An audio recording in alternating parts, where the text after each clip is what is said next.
What do I smell? What is that smell? Dave, I believe that's the aroma given off by old videotape. Oh, so tonight's show is a rerun. Man, you're really smart for a TV pretty boy. Thank you very much, Bill. You're welcome.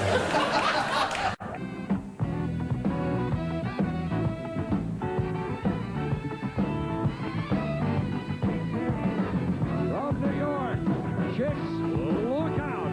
I found my old hot comb in the back of the closet. It's Late Night with David Letterman. Tonight, Terry Garr, singer Tony Childs, and 91-year-old Chicago Cub fan Harry Grossman. Plus, Paul Shaver and the world's most dangerous man. And now, a man who researched his genealogy only to discover that he's descended from a long line of entertainment attorneys, David Letterman.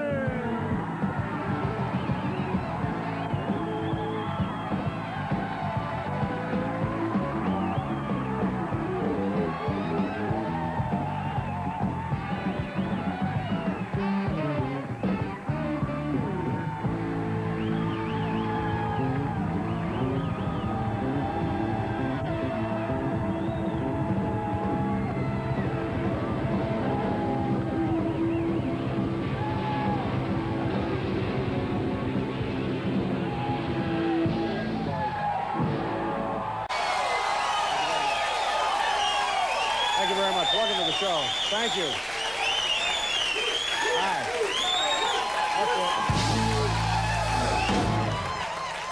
Hi, how are you? Thank you. Thank you. Please vote for me in November. Thank you very much. Welcome to the show, ladies and gentlemen. I'm sorry, I'm still a little bit rattled about something that happened last night. Well, my former stepson and his girlfriend broke into my house. They tied me to a chair and stole my stereo. I'm still...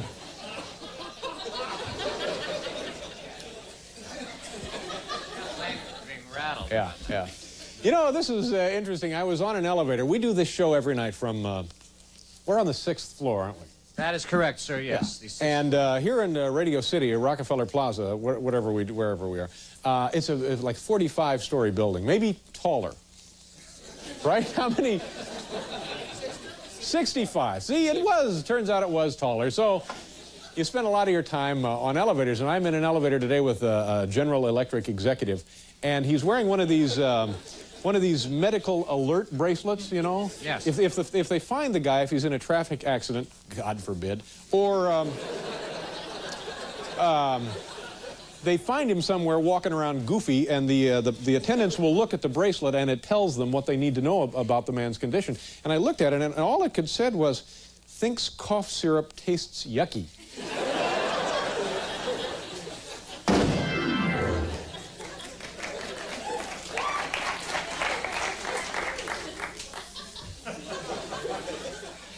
I heard some sad news today. Apparently, McNeil and Lehrer had a fight.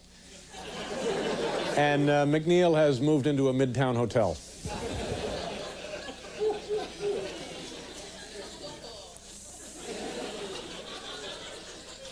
This will put us back on top. This is where we break even, Paul. This is pay dirt right here. Well, the Fox network held a press conference earlier today to announce a new show that's being hosted by Miss America, Bess Meyerson. They're calling the show Miss America's Most Wanted. So that'll be...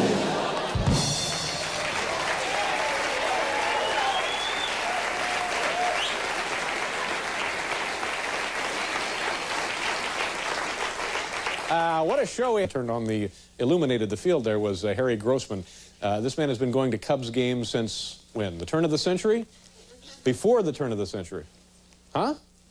Hello? 1915 he was in high school, so that's not exactly the turn of the century, is it? Probably... He was born in 1897. He was born in 1897, so it seems unlikely that as a 3-year-old he was at Wrigley Field. It's my mistake. I'm awfully sorry. Anyway, well, should we even have him here if it wasn't before? No. Lovely man is 91 years old. He's been to over 4,000 Cub games, and his name is Harry Grossman. Thank you very much. Hello, Hello, Paul. Hello, David. How are you? I'm marvelous. Got a couple of extra cats tonight and today. Oh, it was terrible.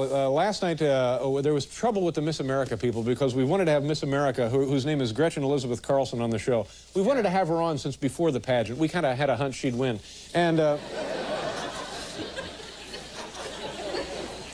we found out that the Miss America people lied to us. They first said, sure, she'll be able to come on, and then they lied to us, and it turned out that they didn't really want her on our show. Isn't that right, Robert? So today, this guy, Leonard Barr, who was the chairman of the, what? It's not Leonard Barr? Leonard Horn. Leonard Horn wanted to come up to the office and have a little meeting. Robert, have you ever seen a guy more mad than this guy was? At one point, we're discussing having Miss America on, this lovely woman from Minnesota, and the guy was going to take a punch at me. Am I right, Robert? He was very... And if you didn't jump in, I would have been punched by this guy. I saved your life. Yeah, exactly. So He's going to punch you out? he was going to turn this guy was going to turn my lights out. Holy cow, Yeah. you upset him then. I don't know what it does, but so now, but it still looks like, even with all of that, there's a slight chance she might be here. But this is like a mad dog wearing a suit. I've never, and you would think that people around Miss America wouldn't be like that. They wouldn't have those hair trigger tempers. But this guy, I think so. boom! I mean, didn't he burst into the office, Robert? He had a lot of energy. Yeah. And he admonished me, and well, it was quite a meeting, wasn't it? Quite a meeting, but it ended pleasantly. It did end pleasantly? Yes, it ended very pleasantly. So there's a chance that she will be on the show. But we just thought it was silly. We've had every other Miss America since 46. 1946 was the first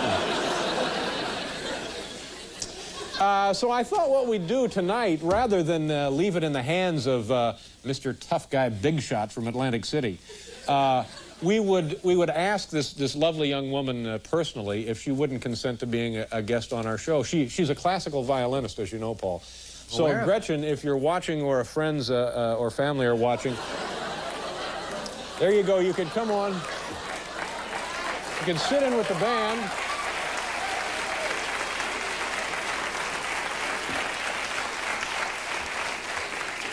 We've had many other guests from Minnesota on our program, and here, take a look at some of the people from Minnesota.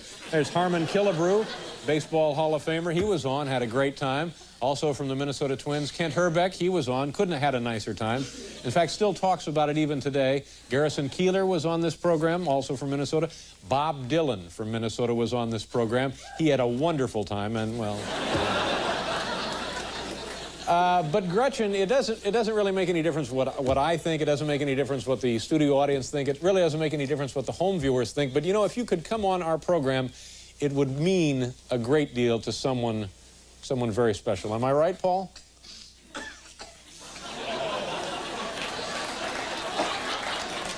Paul?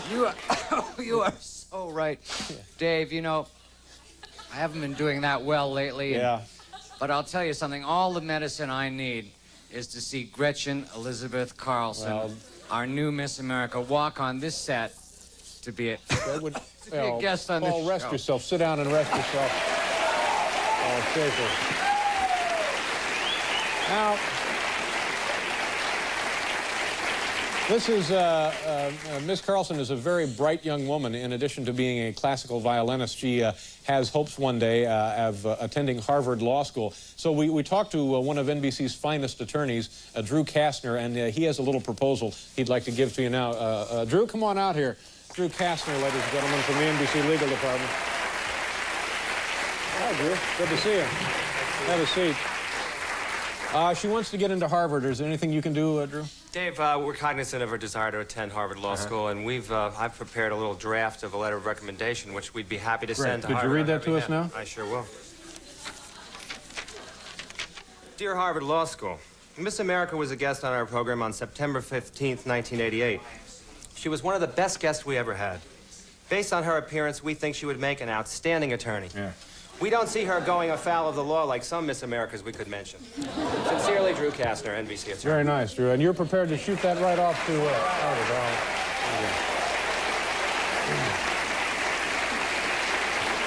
Now, when you're a guest on a show like this, I can understand you might have some anxieties about the kind of questions that I might be asking you. Let me show you a couple of examples of questions that we think would be acceptable for Miss America.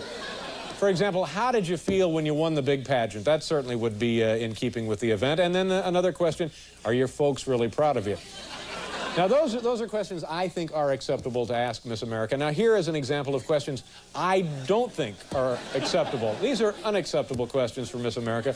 Didn't you travel with a carnival for a while? What's that thing on your chin? No, that wouldn't come up. You and Al Sharpton, just friends or what? No, that wouldn't happen. And finally, you'd never hear this. How much did Mr. Guccione pay you? No, those are questions that are unacceptable. We would not be axing you them questions. So, Gretchen, just to give you an idea of how the interview might go, we're going to simulate an interview with Miss America for you right here now. Ladies and gentlemen, Miss America 1989, Gretchen Elizabeth Carlson. Gretchen, come on out if you can.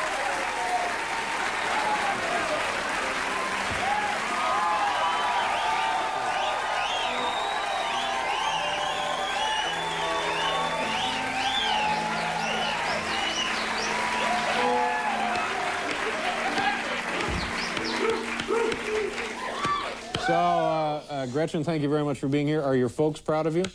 Oh, yeah, real proud. And, Gretchen, how did you feel when you won the pageant? Very wonderful and very pretty. Ladies and gentlemen, Miss America. Thank you very much, Gretchen. It's a pleasure to see you. We'll do a commercial. We'll be right back. Thanks for coming. Isn't today, Paul, one of the most beautiful days you've ever seen in your life? Absolutely gorgeous. Yeah. It's autumn in New York, isn't it? Yeah. But there's a hurricane down in the Gulf. But here in our part of the woods, it's lovely. Here's our top 10 category from the home office in Lincoln, Nebraska. And Morty, this guy kept saying, I got friends, Letterman. Why did he keep saying that? Was that some kind of veiled threat? I got friends? NBC executives, yeah. Well, no threat there. A bigger lot of sissies you won't find. Anyway, so will she be on the program or not, Robert? Miss America, yes, that's the topic. Miss America, will she be on? The great state of Minnesota. She's placing her name in nomination, I believe. She will be here tomorrow evening. She will be here tomorrow evening. Well, thank goodness for that. We'll look forward to that. A lovely woman. Earlier, she was going to be out of town all week. Just came in, is that right? Oh, that's good.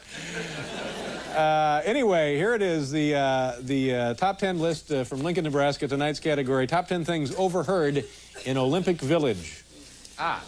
The Olympics begin next week on NBC and run through November 23rd. Top 10 things overheard in Olympic Village. Here we go. I'm from, no, I'm sorry. I forgot how to do this. Number 10, I'm from the French team. Can I just see what a medal looks like? Number 9, after we get the gold in team handball, we just sit back and wait for the endorsement offers to roll in. Number 8, who would have guessed Morocco's national anthem was Sometimes When We Touch?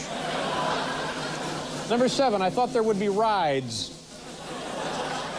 Number 6, you want a ticket to the hammer throw quarterfinals? Good luck. Number 5, but officer, I'm the host of the Today Show. Number 4. Number 4, the Hyundai toss is just an exhibition sport this year. Number 3, isn't that Elvis?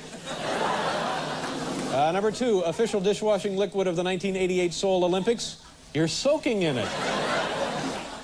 And the number 1 thing overheard in Olympic Village, look, Superman, now we'll never win a medal. I just don't like these meetings. It was just nasty. We don't need any more meetings. So how did it, obviously he agreed that we weren't Well, too apparently terrible. Robert says she's going to be on, but just the whole thing, he shows up and he wanted beverages. We had to get him snacks. He wanted tea. He wanted tea. We had to get the guy tea. Nobody drinks tea up there. And what else? He had a sore throat. Hey, now wait a minute. It's always a pleasure when our first guest comes by to see us. The lovely and talented actress has appeared in such films as Tootsie and Close Encounters of the Third Kind. Her new film with Gene Hackman is called Full Moon in Blue Water. Please welcome one fabulous babe, Terry Garr.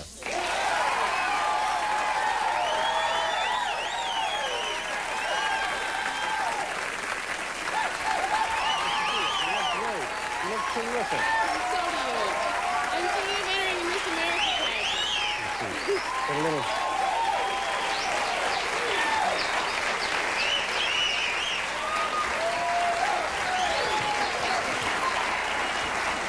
Nice to see you. You look terrific as always. Thanks, Dave. You and I are Thanks, old friends now, aren't we? We've known each other a long time. Old. And we're friends. Yeah, we've known each other since 1974. Is that true? That's I right, have this tape 74. at home that you'd like to hear someday about when you first interviewed me in Indianapolis early in the morning out there in the snow. You were on the radio. That's right. You came and by, I was a big star. You came by for the Young Frankenstein. Yeah. Yeah. Well, Turned out to be a very funny film. Thank you. How you doing? Have you had a good summer? Gosh, you look I've had a you pretty look good great. summer. Have you lost weight or what? I've been swimming. I've been working out at the gym. Yeah. And I've been staying out of New York because it's too hot. It was a But nasty summer here. I heard it was very bad, like Calcutta or something. Yeah. But you know, I have to say something. Have you spent summers in Calcutta? No, but in no, I haven't. No, but where? I was going to say Bombay. It's one of my jokes. I'm not going to do jokes anymore because Twin I've decided Cities. I don't. Yeah. I don't have a sense of humor. No, you're Look, very can I funny. just How's say your mom, something? by the way? How's your mother? My mother's fine, Dave. Can I say something, please? Why did you give me that awful look? Because when you don't let me get a word in edgewise, sorry. and you like to put me on the defensive. And you know what? I just you can't do it. I just asked how your mother was. She's fine, thank you. She's very nice. She's fine. She's out fixing carburetors or something like that. She's 80 years old. That's Mom, the way I'm going to be when I'm Mom 80. is an auto mechanic? No, she likes to keep involved in whatever's happening. If somebody's car breaks down, she gets out and fixes it. Get some work at Jiffy Lube. Yeah. Now, you know, I have to make a complaint about coming to this show. Please don't. I'm sorry, I have to. Today is not the day to complain about the show. I'm just sorry. I have to. Someone in the next dressing room for me, and I'm not going to name any names. Well, how do I put this? Maybe I better not. It's that darn Harry Grossman. It's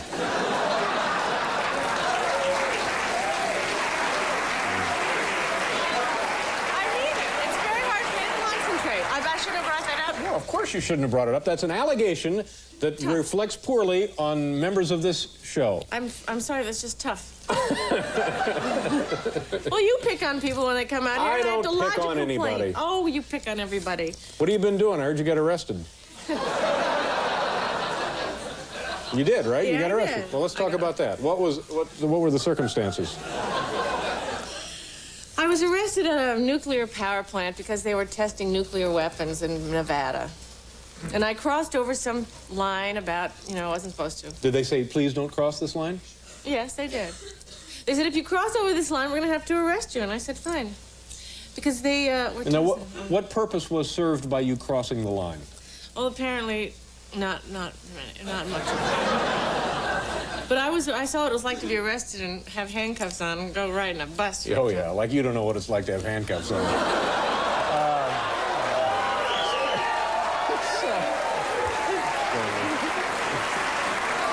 That was an awful thing to say. I'm sorry. Dave, why would I know I don't what know. it's like to I have don't. That handcuffs was on? an awful. Let me just apologize to you. That was an awful thing to say. Okay, then I'm sorry about saying about the dressing room being full of. Yeah, but that was a stupid. Smoke. I should never have. I should never have said that. And please forgive me. It was just kind of like a reflex. Okay. But you went out there operating from a point of deep conscience. Deep feelings about the nuclear power. Well, yes, I have an opinion about it. I don't think they should be testing nuclear weapons. I don't think there should be any nuclear weapons. And the next war we have, if we use nuclear weapons, we might as well kiss our butts goodbye. You know? So it's true. So today I see this thing that they're trying to find a place to dump the nuclear waste in New Mexico. $700 billion they spent on this thing, and they go, oh, it doesn't work. It's not working out. Oh, $700 billion later, they decide. So it's a big waste of our money and our time. We could be concentrating on other things, like beauty pageants or something like that. Now, who else was with you when you were arrested? Did you just drive out into the desert by yourself and cross the line, or?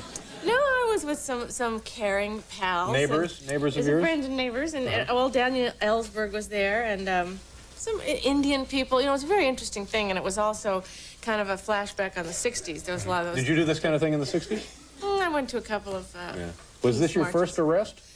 Yes, it was my first arrest. I'm not used to the handcuffs. I know. Don't be silly. I'm sorry I said that. And if you want, we can take that out. We'll edit that out. Take a lot of the stuff out that doesn't work, would you, Dave? Well, then you always do. We'd have nothing to show the home viewers.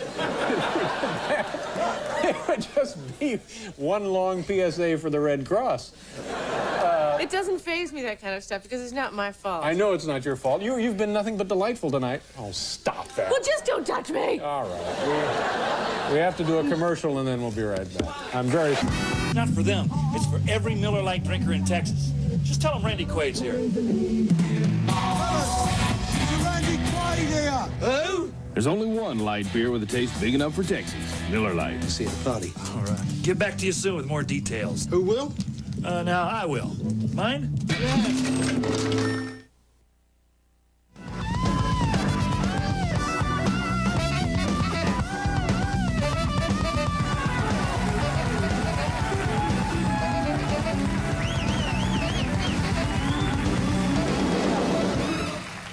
Harry, go to games? Yeah, I was at the game the other night. Which game? The Dodgers and the Cincinnati Reds. Dodgers lost. And But they're content. They're leading their division. Yeah, we're going to do okay. Yeah. Me and my team, right. The Dodgers. Right. I was remembering once when I was in... They'll more than likely be eliminated by the Mets in the playoffs. You think so? I hope so. I think the last time the Mets were out there, they swept them. So you want to talk about baseball? Or no, I don't want to talk about... Obviously, anything I talk about, you'll interrupt and talk about some other thing. And I don't like to talk about those notes, set up things anyway. You know how I am. I know how you are. I just like to come out here and chat, complain about stuff, and you know, I'm still feeling awful about that remark. I'm terribly Which remark? sorry, but never mind. Was it on this show or some other show? Yeah. Tell me about your movie with Gene Hackman, you and Gene Hackman. Oh, this is a nice movie. I just saw What's the name of it? It's called Full Moon and Blue Water. And what do you play? I play, believe it or not, a cocktail waitress. You do believe that? You can play anything. You're so Yes, versatile and so convincing as an actress. And thank you. I believe that. Okay. And what happens in the movie? Is this another one of those basketball deals where he's coaching a team in a small town and No. they all come into your diner after the big game? No. I'm glad you don't write movie scripts. You know that? Is that your idea of something cute? Oh, I thought that was kind of funny. They would all come into the diner after the big game, and there you'd be. That's awfully funny. Burgers, boys? You think that's funny? Poor Dave. I don't know what's the matter You're with working him. too hard. You're spending too much energy on this Miss America pageant business. It's getting you crazy. All right, so tell us, you and Gene Hackman in the Blue Water, Blue Sun, big... Full Moon and Blue Water. Yes, once you get the name of it, you won't forget it. No, I know. His wife died, and I'm the head waitress, and so I like him. And in the end of the movie, we go off together. Now I've ruined the movie for you. But no, that sounds like it sounds like a very simple, very small, very touching piece of work. it is. It's all of those things. Yeah. And you saw the film? It turned out nicely? Yeah, it's nice. Well, that's good. You might like it. There's no basketballs in it, though. Yeah, I know. That was just me being stupid. You said it, not me. Anything else coming up? Oh, yes. I'm going to go do a movie with Richard Dreyfuss now in Miami. Oh, you were with him in Close Encounters of the Third Kind? Oh, yes, I was.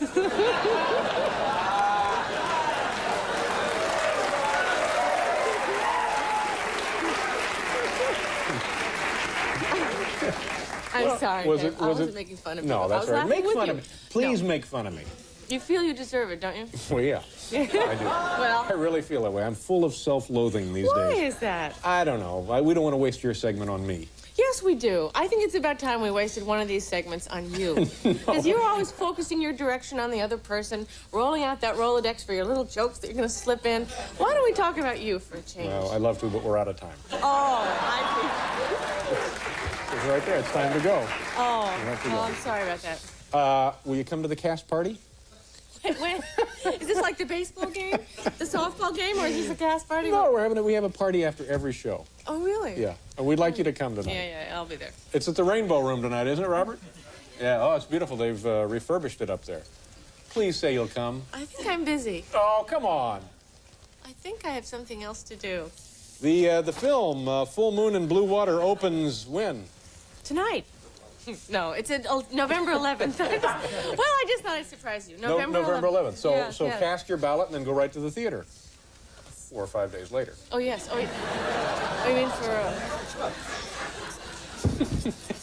Okay. Well, I made a note of that. All right. Jesus, good to see you. Now, you can stay for the rest of the show. I always like to extend this option to you. Thank you. I appreciate that. Yeah. Oh, so you'll stay there then. Okay, great. We'll be right back, folks.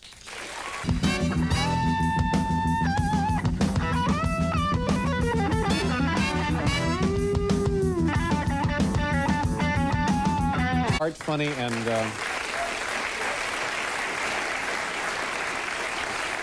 tomorrow, all right, Robert, you're not going to be able to do your job if she's going to hang around over there. She's helping me out a little bit. Helping you out a little bit? I'll bet. On the program, and tonight's the night for this one. Ladies and gentlemen, it's time for a little something we call Dave's Carpet Samples. Paul, do you have any music for this? Yeah, sure. Okay, Dave's Carpet Samples, ladies and gentlemen. Dave's Carpet Samples. It's a real deep pile of fun. He's got the plushest box of stuff. He's going to share it with everyone. Dave's Carpet Samples, yeah. That's it.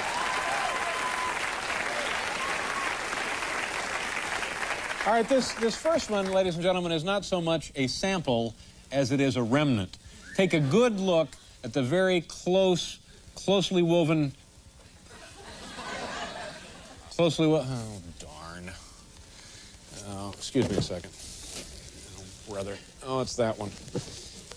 I'll be right back. I'm sorry. Just give me a second. Hey, we were just a brand new segment, Dave's Carpet Samples. Oh, brother.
Thank you very much. I appreciate that. And we'll get back to Dave's Carpet Samples. There we go. How are we doing on time? Do we have time for Dave's Carpet Samples? We don't have time? Okay, there we go. Oh, that's much better.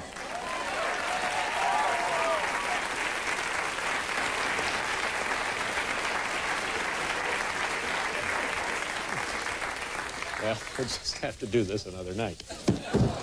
We're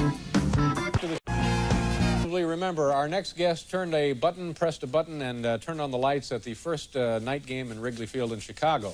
Ladies and gentlemen, here he is at work. We have the videotape of this event. Here's Harry right there. 1, a 2, a 3. Let there be. Ladies and gentlemen, please welcome Harry Grossman. Harry, are you back there? Hi, Harry. Pleasure to meet you. Good. Nice to have you here. I'm glad to be here. Thank you very much. And I understand that one of the conditions of you coming here was that we got you to the ball game tonight. Oh, that's right. How many Cub games have you seen? Over 4,000. 4,000 of them. Right. And the first one, what year was that? Well, I think it was 1906. Mm-hmm. So the championship Cubs played out there. 1906. That's right. So that's 82 years ago. It's 82 years ago. Wow. Right. And right away you became a fan? Pardon? You became a fan instantly? Yeah. See, I lived at a ballpark and I went to the... You lived at the ballpark? No. I lived near the ballpark. Near the ballpark. I was going to school, and I passed the ballpark, and I heard all the cheering and everything else. Right. So I was wondering what it is, and there was a baseball, and I got interested in that. Yeah, I guess. I mean, you've been going for 82 and ever years. since then, I've been a baseball fan. Yeah. You've seen some of the greatest players in the history of the game then at Wrigley Field, haven't you? Oh, yeah, I've seen them all. Who sticks out in your mind? Who do you like? Who do you remember as being, when you saw them, you said to yourself, yeah, that's a great player? Well, I've seen so many, it's pretty hard to pick out of maybe 15,000 or 20,000 ball players. I've seen Ty Cobb, Babe Ruth, Hans Wagner, Hank Greenberg, Bully Mays, Mickey Mantle. I've seen Roger Hornsby. I've seen them all. Yeah. I could pick out a ball player. When you would see Babe Ruth play, was there? Did he stand out? Did you say to yourself, "Yeah, this guy is destined for immortality," or was he in those days just another player? Because there were, as you mentioned, a lot of great players. He was an outstanding player. Yeah. Because everybody looked to see every time he got up the bat, everybody wanted him to hit a home run. Yeah. Well, he almost accommodated those people. See. Yeah. He really was outstanding. How did they select you to turn on the lights for the first night game? I wrote an article for the Vine Line, which is a very colorful, interesting, and informative newspaper that Cubs put out. And you don't have a piece of that publication, do you, Harry? and I wrote the article, and the publisher read it, and he accepts it. He says it's one of the best articles he wrote. So he put a part of the issue in the June issue, and then he put some in the July issue. Cubs people saw it and said people saw it. Yeah. And then from that, a sports store in Chicago, very exclusive store, picked out, saw me there, and they wanted me to appear in a store because they had these Let There Be Lights shirts that were just going to put them on sale, and I accommodated them, and there were reporters from the newspapers and the Sun-Times and the Tribune, and they wrote a little article in those papers, and then the TV, and there also was a CBS and excuse me a second here, Harry. The Today Show is coming, so we have to wrap this up. But anyway, they said, here's a typical Cub fan. Let's have him turn on the lights. The man has been out. Well, then they put an article in the newspaper, and from there they picked up. The Cub manager had picked it up and said, "Well, this guy is pretty good. Let's put him on." Okay. So I was lucky enough and fortunate enough. Did you feel honored? Obviously. Oh, I'm highly honored because out of the millions of fans, they picked me out.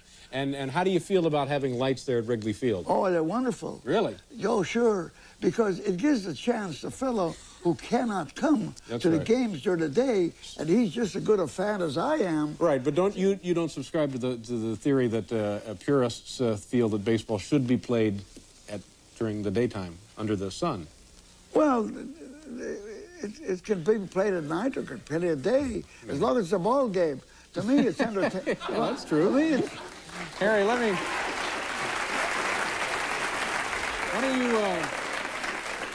tell us what this is. This is you in your baseball uniform. We're going to look at this. Here you are. What year was this? What do we have? The 1915, is that right? 1915. 1915. And high school. McKinley High School. What position did you play? Third base. Good third base? And I was a good one, too. Yeah. Oh, yeah.